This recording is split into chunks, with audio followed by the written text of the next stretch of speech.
5 विधानसभा चुनावों के बाद देश में सियासी मुद्दे बदल गए हैं। अब महंगाई, विकास, रोजगार की बात नहीं, हनुमान चालीसा, लाउड स्पीकर पर आजान, बुलडोजर पर आ चुकी है सारी बातें।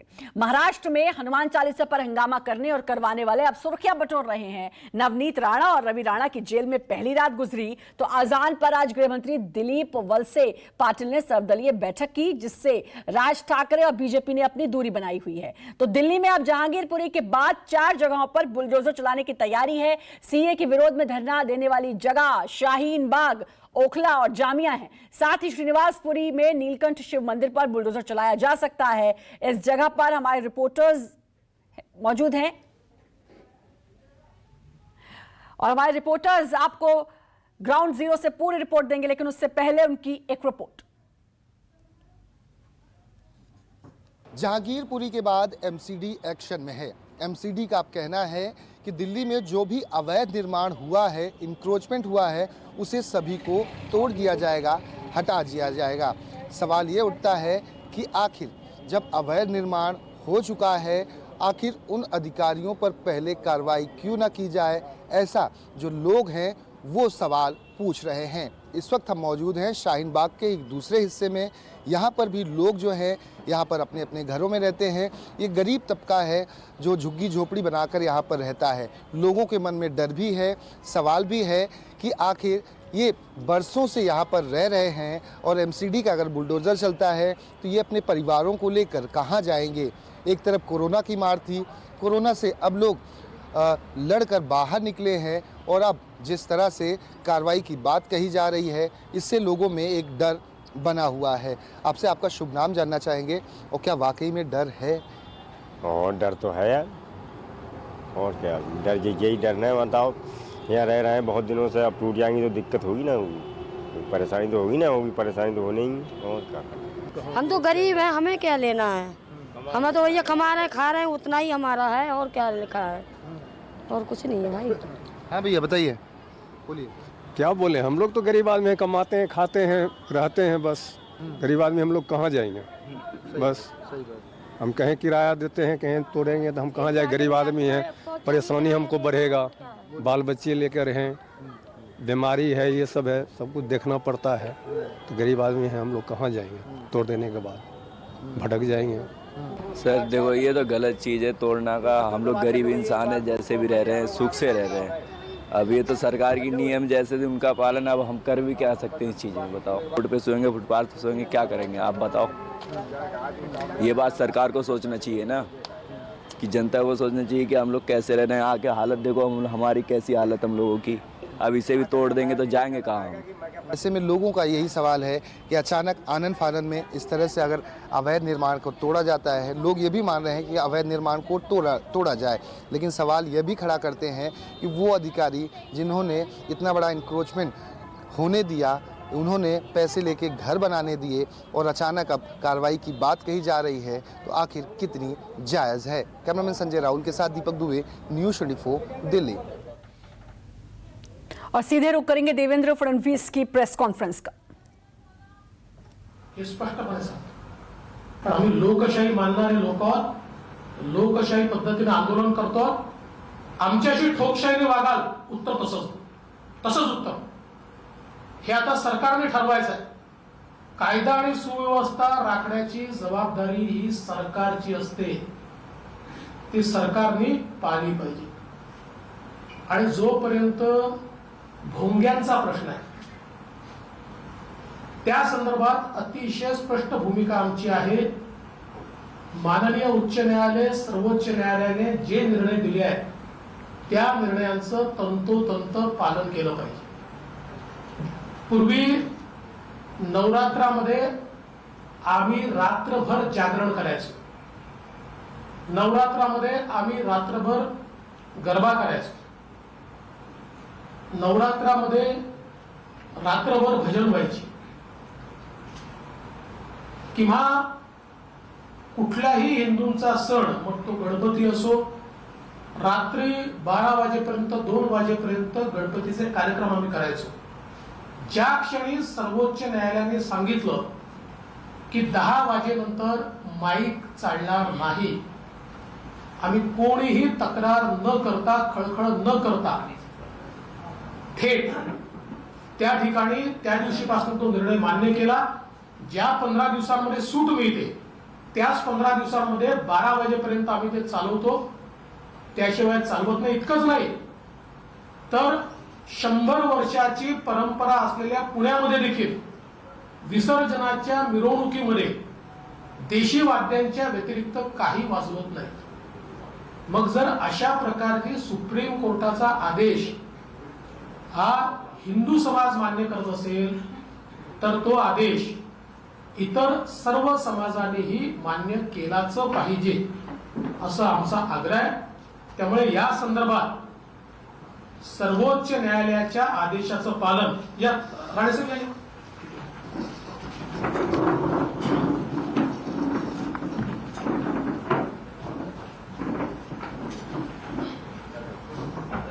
इथे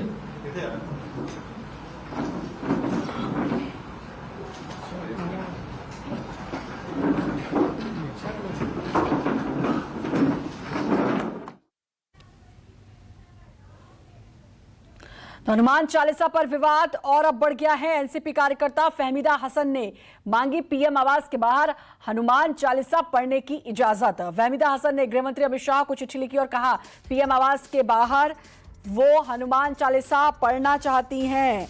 तो अब ये मामला लगातार बढ़ता जा रहा है. इससे पहले मातोश्री के बाहर नवनीत राणा और उनके पति रवि राणा हनुमान चालीसा का पाठ करना चाहते थे और अब उसके बाद फहमीदा रहमान ने चिट्ठी में लिखा हनुमान चालीसा के अलावा नवकार मंत्र, गुरु ग्रंथ और नोविनो पढ़ने की अनुमति मिले. सर्वधर्म प्रार्थना करना चाहती हैं.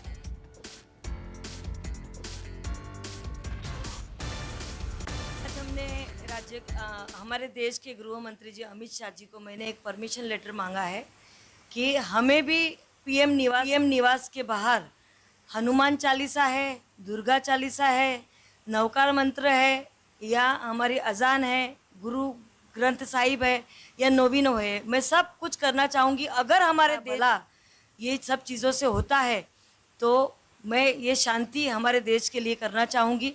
आज पीएम मोदी जी को मैं कहना चाहूँगी कि हम एक नारी हैं तो हम दुर्गा चालीसा वहाँ आपके आवास के बाहर आके पढ़ना चाहते हैं ताकि देश के अंदर जो बेरोजगारी है, महंगाई है, जीडीपी का जो रेट है, देश जो हमारे इस पे जा रहा है महंगाई की ओर, उस पे रोक लगे और लोगों की शांति के लिए और जनहित के लिए मैं पीएम आवास के बाहर ये सब करना चाहती हूँ.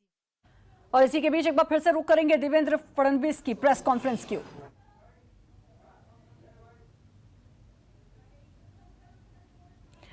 तो फिर देवेंद्र फडणवीस प्रेस कॉन्फ्रेंस कर रहे हैं और काफी विवाद इस समय देश में है, चाहे वो हनुमान चालीसा हो, लाउड स्पीकर हो, चाहे वो बुलडोजर हो. और सबके बीच हम रुक करना चाहेंगे हमारे सहयोगियों का. हमारे साथ दिव्या जुड़ी हुई है श्रीनिवासपुरी दिल्ली से, दीपक शाहीन बाग से हमारे साथ जुड़े हुए हैं और साथ ही राहुल हमारे साथ जहांगीरपुरी से जुड़े हुए हैं. दिव्या का रुक करना चाहूंगी. दिव्या, अब मामला काफी बढ़ता जा रहा है और देश में अब मुद्दे बड़े अलग हो गए हैं विधानसभा चुनाव के बाद. अब बेरोजगारी, महंगाई जिस पर हमने बहुत बातें की, उसके अलावा अब हनुमान चालीसा, बुलडोजर और ना जाने क्या क्या मुद्दे आ चुके हैं. श्रीनिवासपुरी में आप हैं और वहां पर भी यही कहा जा रहा है कि वहां पर भी मंदिर पर बुलडोजर चल सकता है.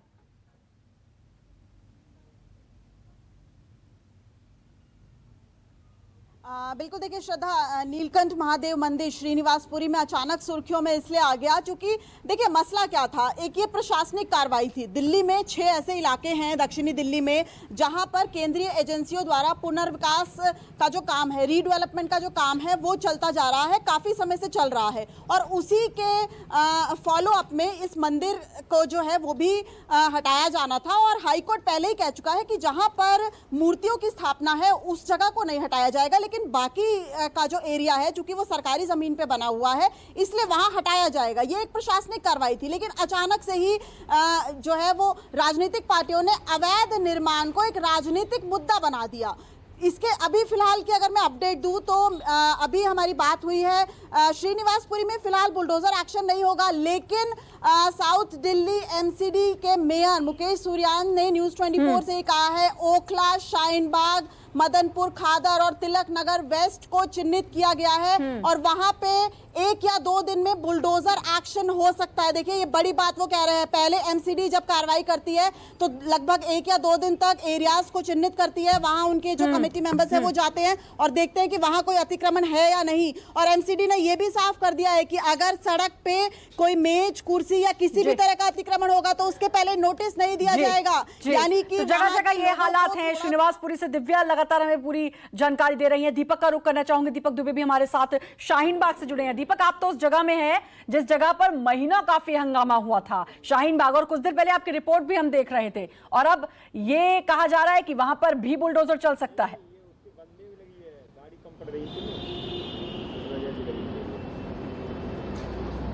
जी, लोगों का साफ कहना है कि यहाँ पर जो अधिकारी हैं वो कई बार आ चुके हैं लेकिन अब तक हमें कोई अल्टीमेटम नोटिस नहीं दिया गया है। सवाल लोग ये खड़ा कर रहे हैं कि आखिर जब यही एमसीडी के अधिकारी, आरोप ये है कि पैसे लेकर 50,000 से 1 लाख रुपए लेकर पिछले 5 सालों से, 10 सालों से और 15 साल पहले से यहाँ पर अवैध निर्माण करवाते हैं, तो आखिर अब जिस तरह की राजनीति की जा रही है उसे देखते हुए कहीं ना कहीं गरीब मर जाएगा। वो तो पैसे देकर अपने घर बनवा लिए, मानते ये भी है कि अवैध है, लेकिन कार्रवाई पहले उन अधिकारियों पर होनी चाहिए जिनके दिशा निर्देश पर, जिनकी सह पर ये पूरे तमाम जो अवैध रूप से इंक्रोचमेंट हुआ, जो घर, जो झोपड़ियां बनाई गई हैं। ऐसे में जिस तरह की जहांगीरपुरी की घटना सामने आई उसके बाद अब दिल्ली में एक तरह की जो अवैध निर्माण है उसको लेकर खलबली जरूर आम लोगों में मची है, लेकिन सवाल आम लोग ये पूछ रहे हैं। बिल्कुल, और ये पूरा मामला शुरू हुआ था जहांगीरपुरी से, अभी दिल्ली में शुरू हुआ क्योंकि बुलडोजर दिल्ली में, जहांगीर यूपी के बाद फिर जहांगीरपुरी में उसको देखने को मिला।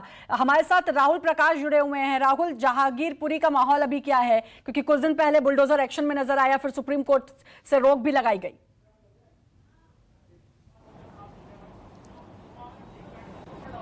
देखिए, जिस तरीके से कल तिरंगा यात्रा जब जहांगीरपुरी में निकाली गई थी तो आपसी सौहार्द और भाईचारे की एक तस्वीर देखने को मिली थी। लोग जगह जगह फूल बरसा रहे थे। एक भीड़ थी जो उस इलाके की थी जहां से दंगा हुआ था और उन्हीं के लोगों के बीच के कुछ लोग थे जिन्होंने माहौल को खराब किया था। उस पर जांच भी चल रही है, वो पुलिसिया कार्रवाई होगी। जिस तरीके से बुलडोजर चला उस वक्त भी थोड़ा तनाव था, लेकिन तनाव कम करने के लिए ही ये फैसला लिया था। दोनों समुदाय के लोग सामने आए जिन्होंने तिरंगा यात्रा के लिए अप्रोच किया और जिस तरीके से पुलिस ने उनको कहा आप निकाल सकते हैं। 1.5 किलोमीटर के दायरे में कल तिरंगा यात्रा निकली थी तो तस्वीर बिल्कुल अलग थी, हर कोई खुश था। और आज की जो तस्वीर है वो बिल्कुल उससे ज्यादा अलग है। रोजमर्रा की जो दुकान थी, जो चीजें थी वो आज दिख रही हैं, लोग खुश हैं, बाहर निकल रहे हैं। और तस्वीरों में इसलिए भी जरूरी है क्योंकि इससे पहले ऐसा नहीं देखा गया था। पिछले कुछ दिनों से जब हम ग्राउंड रिपोर्टिंग कर रहे हैं तो लोग घरों से बाहर नहीं निकल रहे थे, लेकिन कल की यात्रा के बाद आज की तस्वीर यही है कि जहांगीरपुरी पहले जैसा दिख रहा है। लेकिन और कितना वक्त लगेगा इसको, क्योंकि पूरा सामान्य होने में, क्योंकि पुलिसिया अभी भी व्यवस्था है, क्योंकि मई जिस तरीके से ईद है, ईद तक व्यवस्थाएं रहनी है। लेकिन उससे पहले जो कहा जा रहा था कि एक माहौल देने की कोशिश की गई थी, कल वो बेहतर माहौल रहा, आपसी भाईचारा दिखा। और आज जिस तरीके से सड़कों में, उस मोहल्लों में, उन तमाम गलियों में लोगों की चहल पहल है, बाहर निकल रहे हैं, खुश हैं। लेकिन ये साफ है कि आने वाले कुछ दिन पुलिस वहां जरूर रहेगी और पूरी तरीके से सामान्य कब होगा ये देखने वाली बात है। लेकिन कल की तस्वीर से आज बेहतर तस्वीर जहांगीरपुरी में देखने को मिल रही है। ये अच्छी खबर है कि कल से बेहतर तस्वीर अब देखने को मिल रही है। बहुत बहुत शुक्रिया आप सभी का तमाम जानकारी देने के लिए। और अब रुक करेंगे एक बार फिर से देवेंद्र फडणवीस की प्रेस कॉन्फ्रेंस का।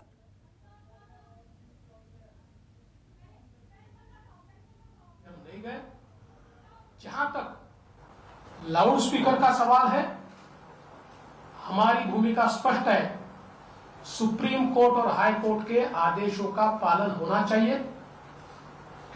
जिस समय पुराने जमाने में हम भी देवी के नवरात्र में रात भर जगराता करते थे, हम भी गणेश जी के समय देर रात तक कार्यक्रम करते थे, लेकिन सुप्रीम कोर्ट ने जब से यह निर्णय दिया कि रात को 10 बजे के बाद लाउड स्पीकर नहीं चलेगा और केवल 15 दिन इसकी छूट दी जाएगी, तब से लेकर हमने 10 बजे की। नमस्कार, मैं हूं मानक गुप्ता। अगर आपको हमारा ये वीडियो पसंद आया हो तो इसे लाइक और शेयर जरूर करें और हां, हमें सब्सक्राइब और फॉलो करना ना भूलें ताकि आप देश और दुनिया की कोई खबर मिस ना करें। तो जुड़े रहिए हमारे साथ और देखते रहिए न्यूज़ 24।